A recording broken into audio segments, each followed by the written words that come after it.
guys, Alex from Central Florida Enthusiast, and today we are giving our top 5 favorite roller coasters at Cedar Point, starting from number 5 to number 1. But before we dive into today's video, I have to explain why I've been gone for about a week. I've been gone because, as you know, times are really tough for a lot of people, myself included. And I've actually had to pick up a side job. I've been doing deliveries for Uber Eats, and that's where I've been gone. So I'm sorry that I missed a week. I'm gonna try to stay consistent this week. And anyways, let's go. Let's start with number 5, which barely makes it into my top 10 favorite coasters overall.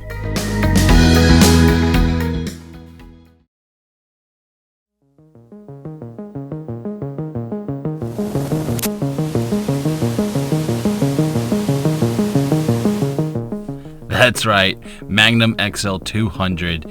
This is my 5th favorite coaster at Cedar Point. I know some people love it and some people hate it. Some people say it's rough, other people say it's not rough. I personally don't think it's rough. The airtime on this thing is probably some of the best airtime ever. The airtime hells on this ride are like coat hangers. They're not parabolic at all. They just pop you out, and the airtime on this thing is unlike any other coaster I've ever been on. It's completely undescribable to anyone who hasn't ridden it.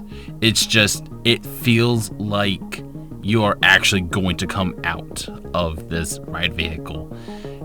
It's insane. I love it. It is my personal favorite hyper. Out of all the hypers I've ridden, this is easily my number 1 favorite hyper.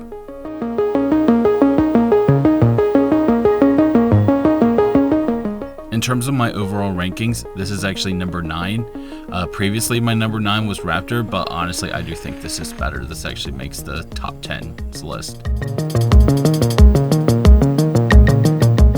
Anyways, that's enough for now for Magnum.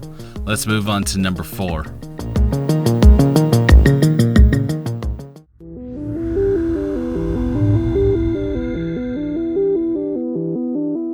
So coming in at number 4 is Millennium Force. This is one of the best coasters ever made.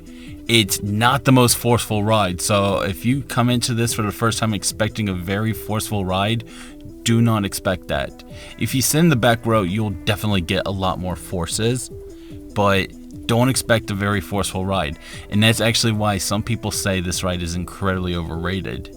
But whenever I went, my first time, I was expecting some forces, and I went on and I was left very disappointed.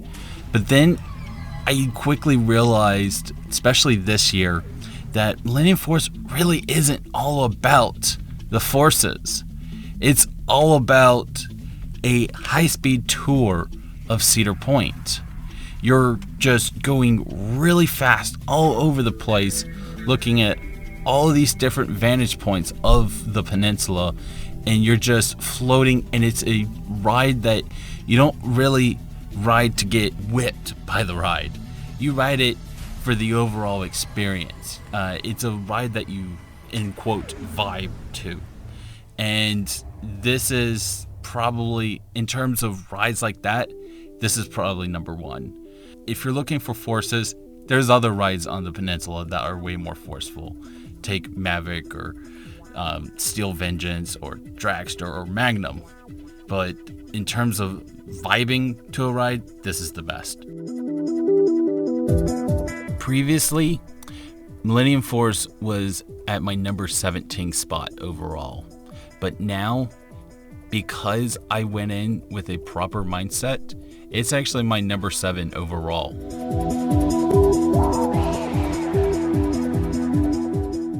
But anyways, that's enough with Millennium Force. Let's move on to number 3.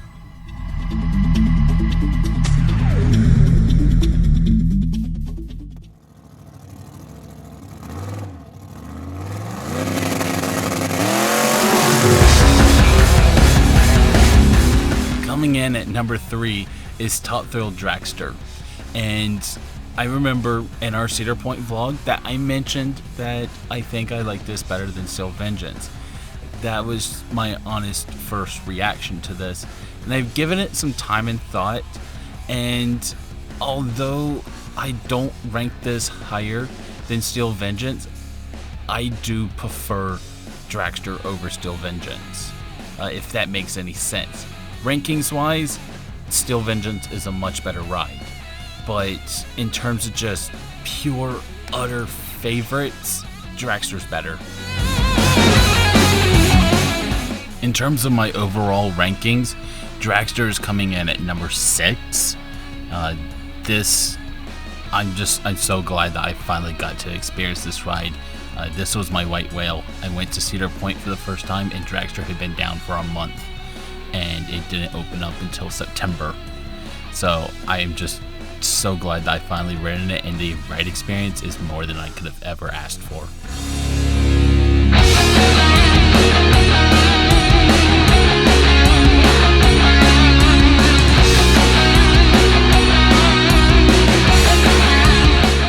But anyways, let's move on to number 2.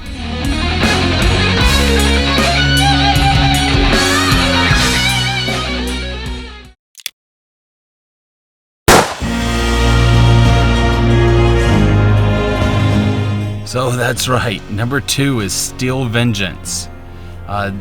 Easily one of my most controversial opinions, but let me explain. Steel Vengeance is a fantastic ride.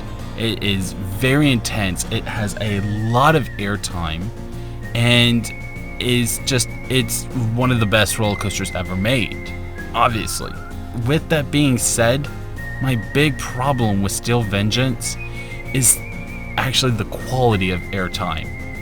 It's bunny pops, not really that sustained. Like, you have the outward bank hill and you have that first massive air hill, and those are all incredibly sustained, but the rest of the ride is nothing but bunny pops. You're back in your seat as quick as you left it, and for me personally, I prefer at least a little bit more sustained, not a slight jolt upwards or a very strong jolt upwards, but like actually feel like I'm actually coming out of my seat. Versus on Steel Vengeance, it feels like you just come up, you hit the restraint, and then the restraint sends you back into your seat. And I don't prefer that.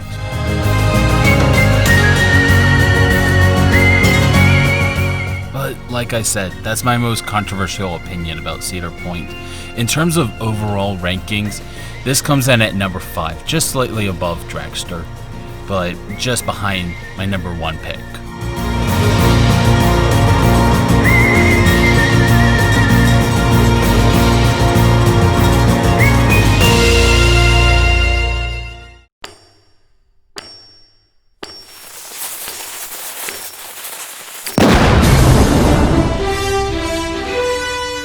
Anyways guys, so my number 1 pick for the best ride at Cedar Point is Maverick. This is not just one of the most influential coasters ever made, but also one of the most intense. When you're going through this ride, you go up this launched lift hill, and when you go down this beyond vertical drop, if you're riding in the back row, the yank you get going down, the pull you get from this train just catapulting you down this beyond vertical drop, it is absolutely insane. There's no better row on Maverick than back row, honestly. With that being said, that's not the best part of this ride. You go down this insane drop, and then you go into this bank turn where you pull some great positive G's, and then you go into these bank S-bends, and these are some of the craziest moments, and these S-bends are honestly some of the most influential parts of this ride.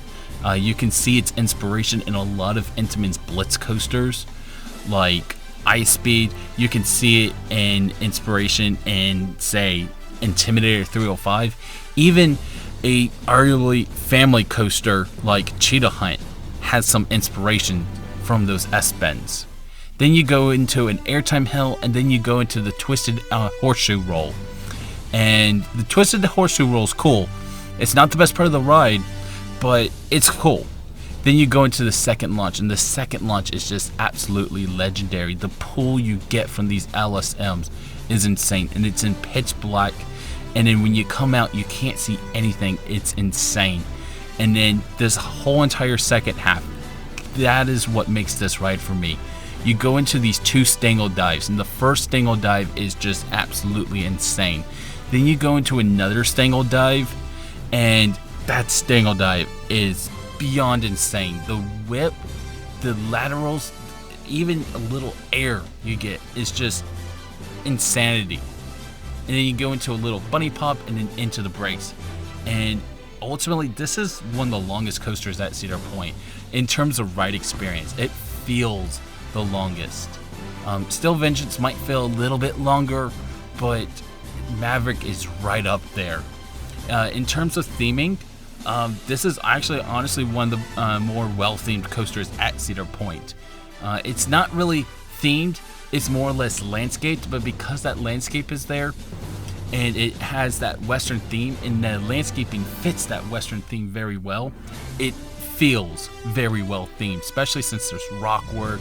You go through this tunnel and it's made out of wood.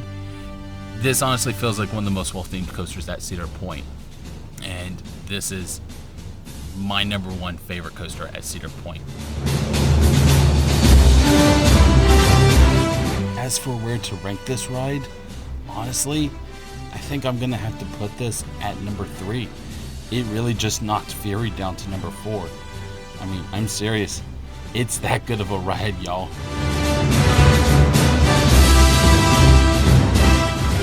Anyways, huge shout out to Coaster Thrills for his off-ride POV of Magnum XL 200, Sean Flannery for his on-ride POV of Magnum XL 200 from 1989, and of course a big thank you to Elto Orion for his Millennium Force and Top Thrill Dragster off-ride POVs, and then of course Airtime Thrills raw footage for his Maverick and Steel Vengeance off-ride POVs. Seriously guys, thank you so much. I could not have done it without you guys.